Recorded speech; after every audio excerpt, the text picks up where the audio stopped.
Hi and welcome to Enchantment of Eternity's review for Black Mirror Season 4 Episode 6 Black Museum. This video is a part of a series of videos where I cover Season 4 of Black Mirror one episode at a time. Now typically when I give a spoiler warning for Black Mirror, I'll give it for just the one episode. However, in this case I think I have to give a spoiler warning for all of Black Mirror up to the end of Season 4, but most particularly Season 4 in particular. If you haven't seen all of Black Mirror, you may not want to watch this video, otherwise some things may be spoiled for you. So, Black Museum is the final episode of Season 4, which concludes the contract Charlie Brooker has with Netflix, so many have surmised that perhaps this was made to serve as a series finale of Black Mirror if it needed to be, as it references heavily many previous episodes from all 4 seasons, and in general is more of a grand episode as it tells 3 stories in one. Although, thankfully, I don't think this will be the final episode of Black Mirror after how much popularity it received over these past 2 seasons, and I really don't see Netflix giving up on one of their most popular shows, but I think it was meant to celebrate the show up to this point. The reception of this episode, I'd say, was mostly positive. Many seemed to include it as one of the 3 best episodes of the season, but there were a few who believed it was the best, and also a few who felt it was the worst. I myself loved this episode and did in fact think it was the 2nd best episode of the season, but I think there were a few flaws here and there. So let me go ahead and start this review talking about all of the references and Easter eggs to other episodes, because this is something everyone's been talking about. Now, Black Mirror has been referencing other episodes ever since Season 2, and the amount of Easter eggs and references to other episodes have been building. Most of them come in the form of like headlines or tickers or newscasts or websites. However, there are a few references made in dialogue as well, such as the detective in Hated in the Nation stating that she worked on the case of the characters from White Bear. And of course, there's the song Anyone Who Knows What Love Is, which first appeared in 15 Million Merits and then appeared again in White Christmas, Men Against Fire, and Crocodile. However, Black Museum was the episode most thick with Easter eggs, as the crime museum featured in the episode features artifacts from a lot of previous episodes, such as a picture of Victoria Spillane, the killer from White Bear, and the costumes used to torment her in her punishment, the lollipop and cloning machine from USS Callister, the bathtub that was the site of the murder in Crocodile, the broken iPad used in Archangel, the robotic bees used in the murders from Hated in the Nation, the headset from Playtest, and the cookies from White Christmas, and many more. In addition, we get references to San Junipero in dialogue, as well as the company Rolo worked for being TCKR, which is the company that owned the technology scene in San Junipero and Playtest, as well as we see in the flashbacks with Jack, he's reading a graphic novel of the episode 15 Million Merits. In addition, there are a lot of references to other episodes in news, headlines, and tickers. So this has led many to believe that Black Mirror all takes place in one universe and that all episodes are connected. This has led some to create like timelines of which episode takes place chronologically, and a conclusion that the show Black Mirror depicts one specific universe. And some have actually complained about this, saying that this limits the show for what it can do because it now has to stick with this one established continuity, and that Black Mirror is just jumping on the bandwagon trying to be like the Marvel Cinematic Universe and other stuff like that. I think everyone needs to calm down. While it is fun to think about a shared Black Mirror universe and come up with mock timelines and stuff like that, and think that all episodes contribute to one story, in the end, they're just fun Easter eggs.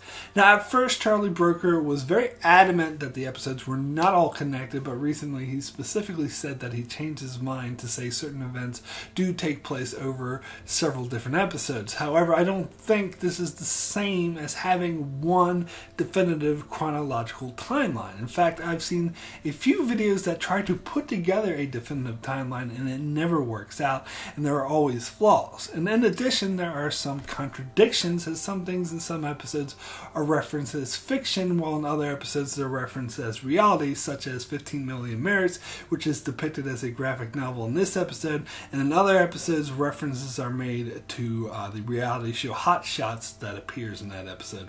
Also in Archangel, events from the episode Men Against Fire are presented as a movie that Sarah is watching that is then blocked by Archangel, while in other episodes references are made to Men Against Fire that presented as realities, such as references to the Mass Project and references to Raymond owning who's a character in that episode who says her family owns a farm, and you see other people in other episodes drinking Raymond's milk. Also, certain episodes like 15 Million Merits depicts an abstract dystopian future that really couldn't fit in with other episodes. I've heard some speculate that it depicted an artificial reality like the one seen in USS Callister, but honestly, I think that's stretching it. Also, some have already pointed out that it's inconsistent that Rollo would have the lollipop from the USS Callister, as at the end of that episode we saw the real life Cole steal that. So some would say that this is a continuity error. I simply say it's just a freaking Easter egg. And although certain technologies are seen across several episodes, such as the cookie technology seen in White Christmas, USS Callister, and Black Museum, and the grain technology from the Entire History of You, the ZI technology from White Christmas, the Mass technology from Men Against Fire, and the Archangel technology from Archangel could all be seen as different stages of the same technology. However, some episodes simply can't fit with others, such as the Entire History of You, where it's established absolutely everyone has a grain, and those who don't are seen as odd, and yet we never see anyone with a grain again. And Nosedived, where the social rating system runs everything and controls all aspects of life, and yet never seen in the other episode. And the ZIs from White Christmas that allow people to block other people from their perspective was very commonly used. It's stated everyone in this episode had it, and yet this technology is never seen again. As well as the technology to create an android replicant of those who's passed away, such as in Be Right Back, has never been seen again, and so on and so forth. So it pretty much discounts the possibility of one definitive timeline. If there was just one definitive timeline, then that would mean the episode Metalhead would be the end game of the timeline, and everything is just building to that, which would indeed make things very limiting. So as to the complaint that having a shared universe would make things limiting, I say calm down. It isn't a shared universe, it's just fun Easter eggs. And yes, you could say that the Victoria Scalene from White Bear thing does exist in the world of other episodes like Hated in the Nation and Black Museum. That doesn't mean that absolutely everything is connected, and it doesn't mean that the show is going to limit itself to one continuity and shy away from doing certain storylines because they contradict others.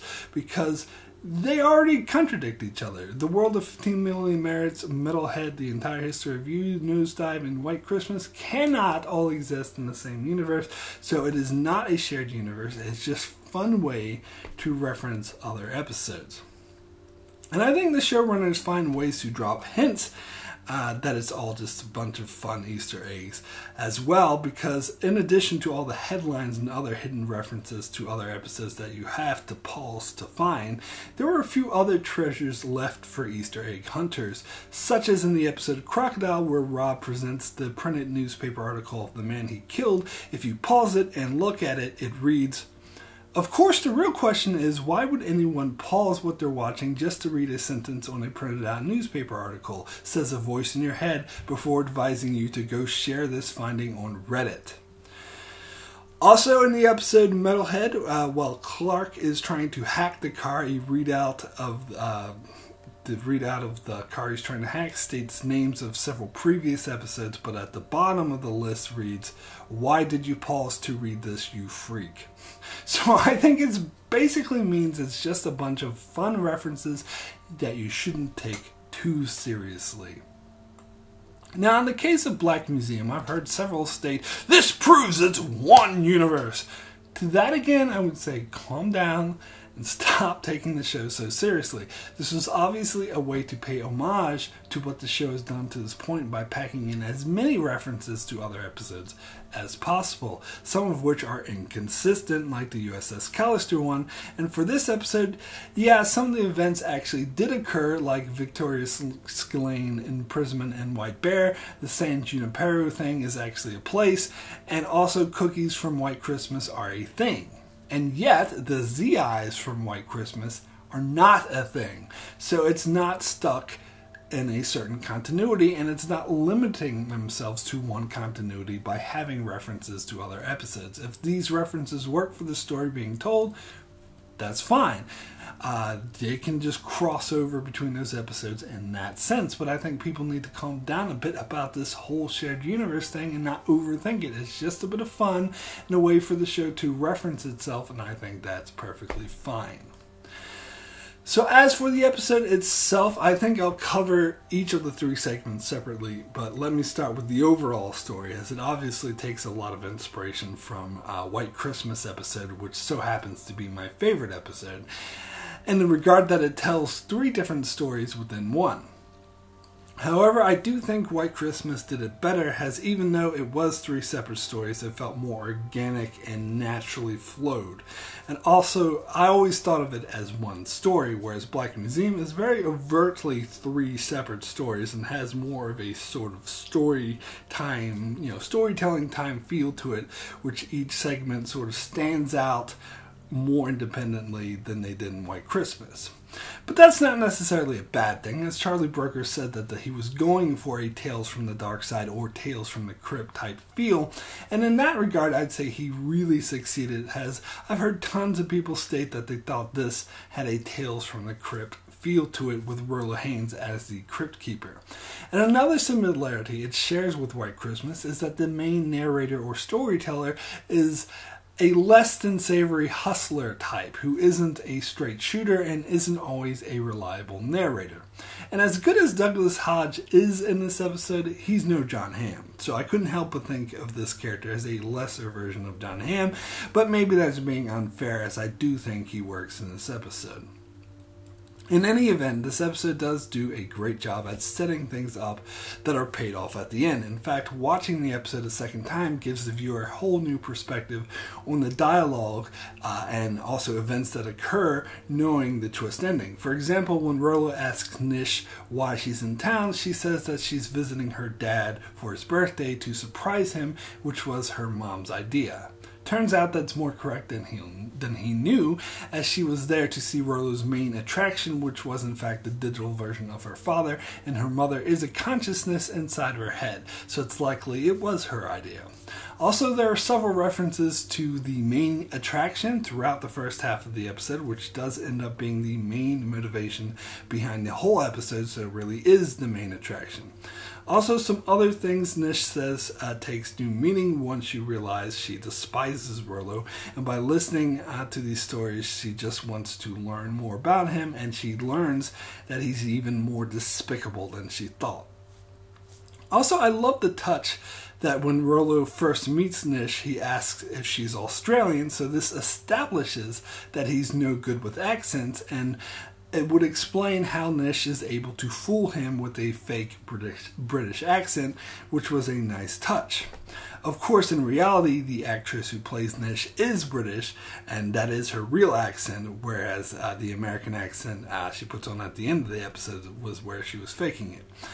I recognize the actress from season 2 of Humans, which I thought she was really good in that show too. But of course, Douglas Hodge is also English and is faking an American accent, but whatever.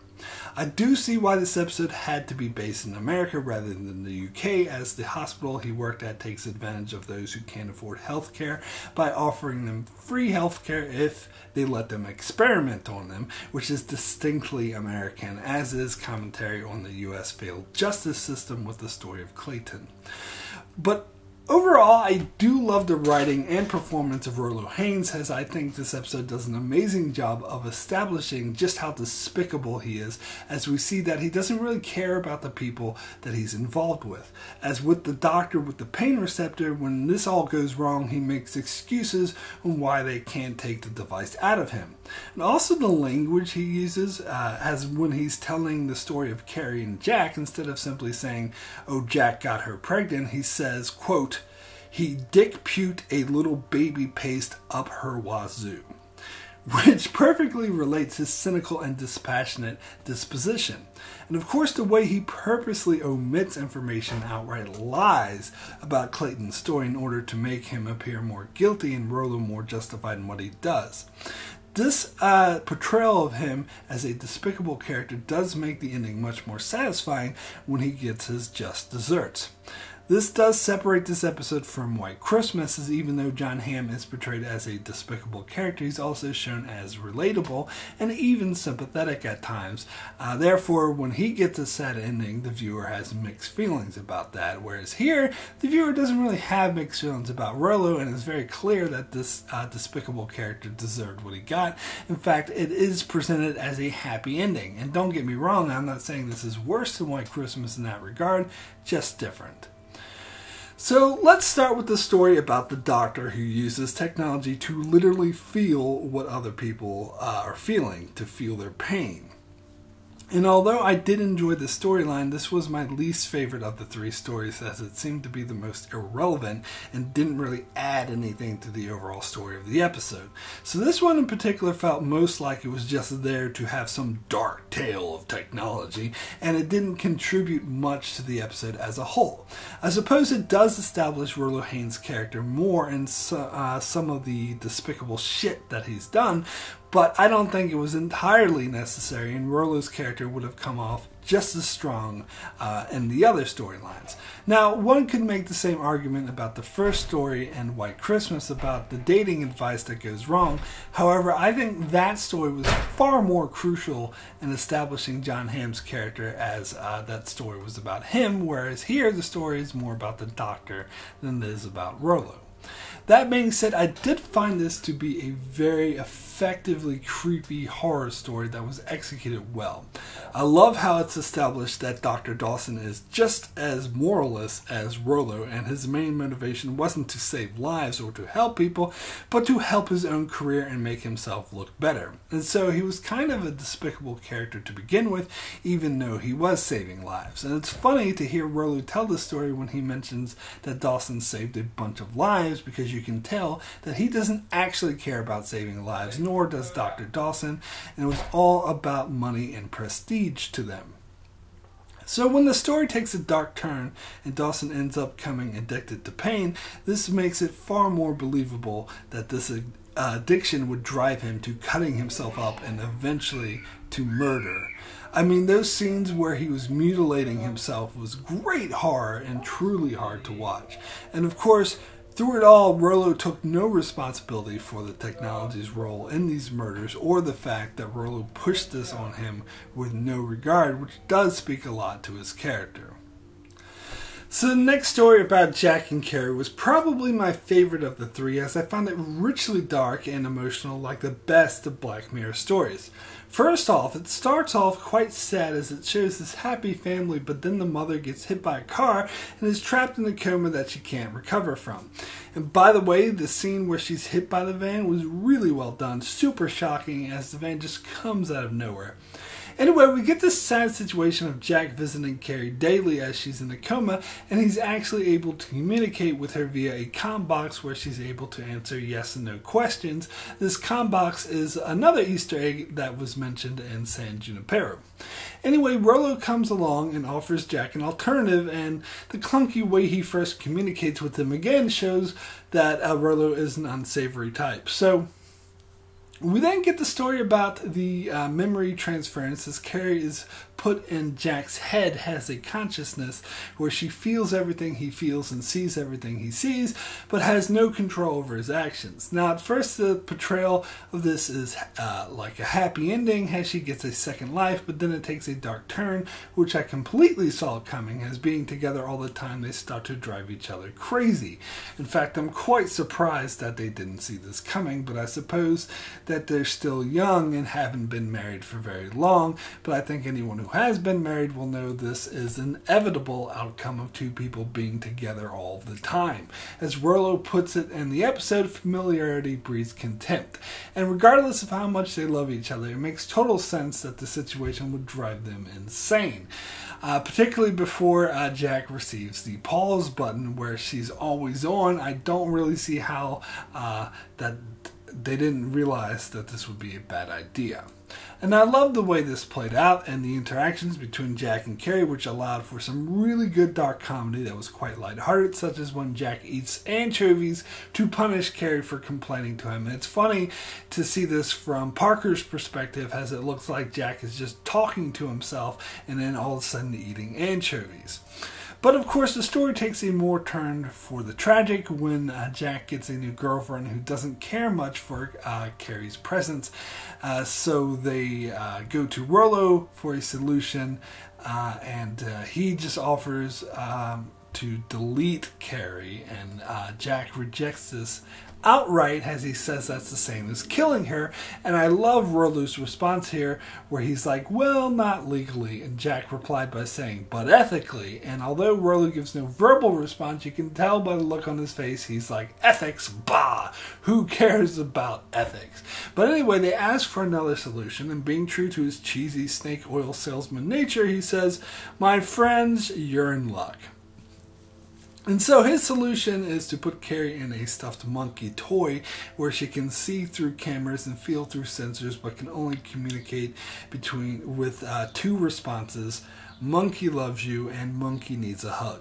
So Jack's new girlfriend pressured him into it, so he went ahead and did it, and Carey, of course, freaked out, but Jack's girlfriend made it clear to her it was either this or deletion. But eventually Carey's son Parker gets tired of the toy and just leaves it lying around, and the scene we get with the monkey just lying on the floor as Jack makes out with his new girlfriend, and she gets up and closes the door on the monkey while it just sits there in the dark and then says, monkey needs a hug, was so beautifully dark and heartbreaking. I absolutely loved it, and that was a great conclusion to a typically dark and tragic Black Mirror-esque story. However, that being said, I have a couple of issues with this ending. First of all, I find it a bit hard to believe that Jack would put Carey in the monkey without at least telling her about it first, and that she first finds out when Parker unwraps his present. You would think at the very least he would let Carey find out that she's in a monkey before he gives it to Parker so she doesn't freak out in front of him, but whatever. But the much bigger issue I have with the ending, which I think is actually the major flaw of the episode, is I do not buy that Parker would simply get tired of his toy and just abandon it, leaving it to somehow end up in Rollo's museum. Now, granted, it is needed for the plot for the monkey to be at the museum, but I don't buy it, and thus to me it just comes off as contrived plot convenience. The reason they give in the episode is that kids tire of toys and they move on to the next thing, which is true enough. However, this isn't just a toy, it's his mother. Now, I will grant that he might be too young to understand that his mother's in the monkey, and Jack probably didn't explain it to him very well. But he did tell him that every time that he hugged the monkey, and every time he told the monkey that he loves it, that his mom would feel this and his mom would hear it. Now, I've known people who lost their mother at a young age.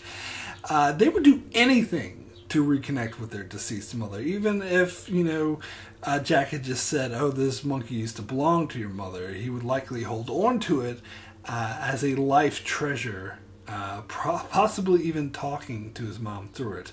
He would definitely do that after Jack told him what he did about the monkey, so no way in hell would he just abandon it and not care. This plot point completely undersells the powerful need children have to connect with their departed loved ones, especially a mother. So this I do not buy at all, but don't get me wrong, I still love this story. It's just an obvious plot hole.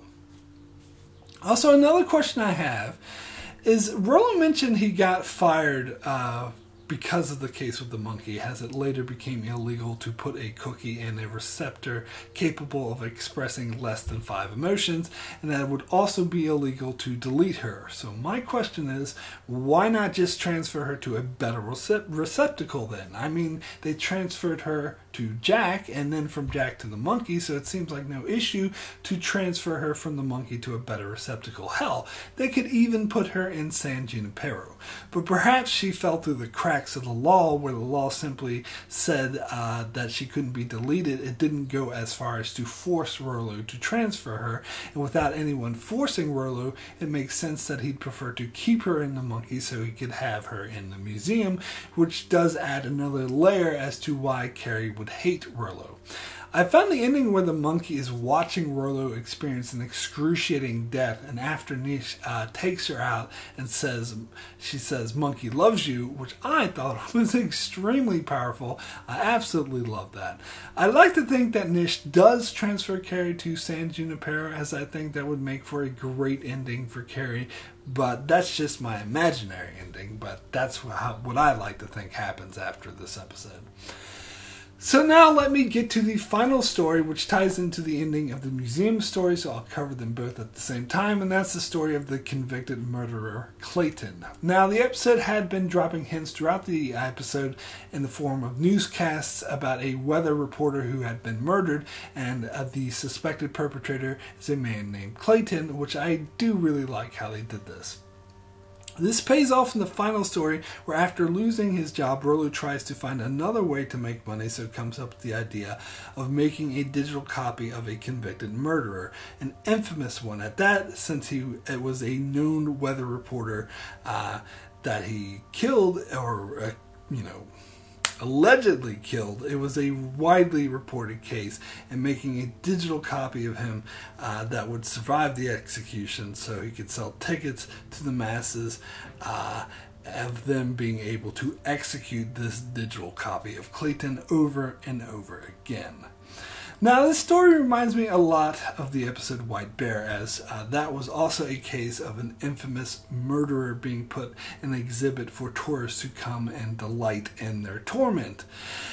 In fact, it's probably fair to say that Rollo was inspired by the White Bear Law Enforcement Park, as he has pictures of Victoria Scillane in his museum, as well as costumes from the White Bear Park, so it makes sense that he's presenting it as the inspiration for what he's doing with Clayton. And it has the same sort of message to it, questioning society's current tendency to rally around known murderers and wanting them to suffer in the worst ways imaginable. But why I like this story better than White Bear is that it explores more the aspect of the flawed justice system that determined they were a killer. In both cases, the episode doesn't explicitly state whether or not the murderer in question was actually guilty, which is great. I actually love the ambiguity. But in this case, the possibility that he isn't guilty is raised more, which does relate it more to real life, because in real life we don't know if the murderers we want to suffer in the worst ways imaginable are actually guilty, as the justice system that determined they were guilty is flawed. This episode also plays more into the race aspect of it, as the accused is an African-American male, where the victim was a pretty white celebrity woman. And consciously or subconsciously, generally speaking, the American public is more likely to look more negatively on a black man who killed a pretty white woman, and less likely to give him a chance, which is, I think, was a nice bit of social commentary. Also, what set this story apart from White Bear is the ending is more definitive in getting revenge for the abused convict and pointing out how wrong this cruel and unusual punishment is, regardless of how guilty the convict actually is. In the case of White Bear, it ended on an open-ended way, with Scillane continuing to be perpetually tormented, where here it has a more definitive ending, there being a moral outcry that leads to Rollo losing most of his business, and then Clayton's daughter coming to mercy kill him and also give Rollo the same torturous treatment that he gave Clayton, giving the ending a dark sense of poetic justice. And while the more ambiguity ending of White Bear can be perceived as more thought-provoking, I'd say I actually prefer this quote-unquote happy ending where the torturer who thought they were in the right has to go through the same hell that they put their own victim through. It has a stronger sense of satisfaction to it. Also, it's interesting how Rollo distorts the facts of the story to try to appeal more to his customers. And it is interesting the way of what we saw in the flashbacks on the screen, which showed that actually happened even if Rollo was lying, such as when he told Niche that that Clayton was easy to convince to give up the rights, or that Clayton's family didn't care what happened to him. We see through the flashback that this actually wasn't true. And of course, Niche does fill in a lot of the information that Rollo left out. Again, I love how when Niche is describing what happened to Rollo after the museum got put on the shit list because of the controversy, that he had to rely on the sadists and the white supremacists that visited the museum. And we see this play out through flashbacks, even though Niche wouldn't know the specifics that she wasn't there, but they show us, the audience, what actually occurred, and I loved how they did this. But not only does the episode make commentary on a public outcry for convicted murderers to suffer, it also takes a shot at popular movements to save convicted murderers who may be innocent, and how fickle these movements could be. As we get a line from Niche about a documentary that brings doubt into Clayton's case, which no doubt is a reference to Netflix making a murderer documentary series. But Niche describes people getting tired of it and moving on to the next big thing that they can hang a hashtag on, which also describes the flimsiness of treating important issues of justice as if they are fashion trends that just fade away and become less interesting over time, which was another nice commentary.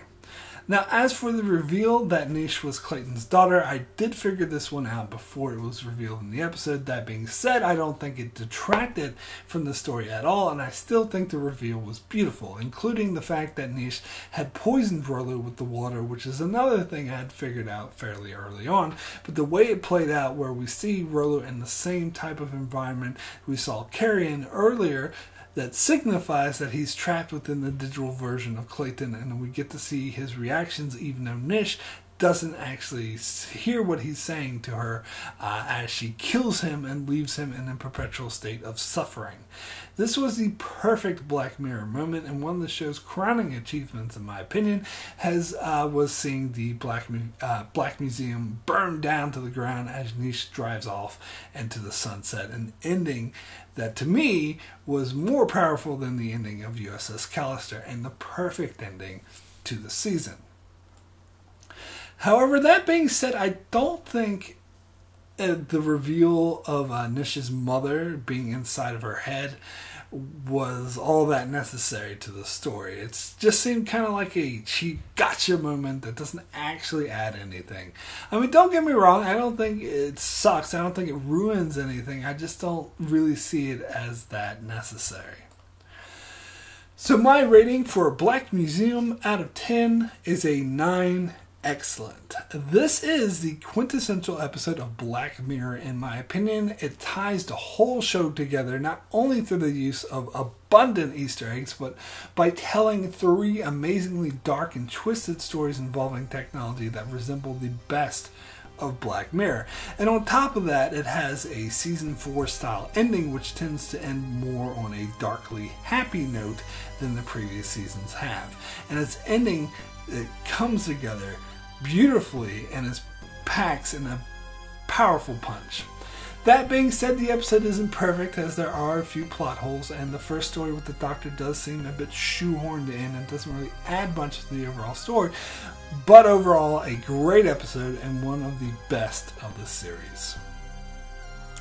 So that's it for my review of Black Museum, but it is not the end of my coverage of Black Mirror Season 4, as I will be doing a live discussion video with Epkin, Tomko, Don Willie, and Darren from D's Reviews, as we collectively rank all 6 episodes of Season 4 of Black Mirror and get into what we think of them.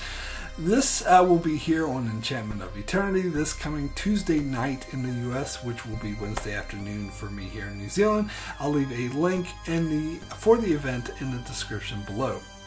Also, be sure to check out my channel as I cover many other shows like Game of Thrones, Star Trek, The Expanse, Discovery, and more, so be sure to subscribe so you can keep up with all of that. And thanks a lot for watching.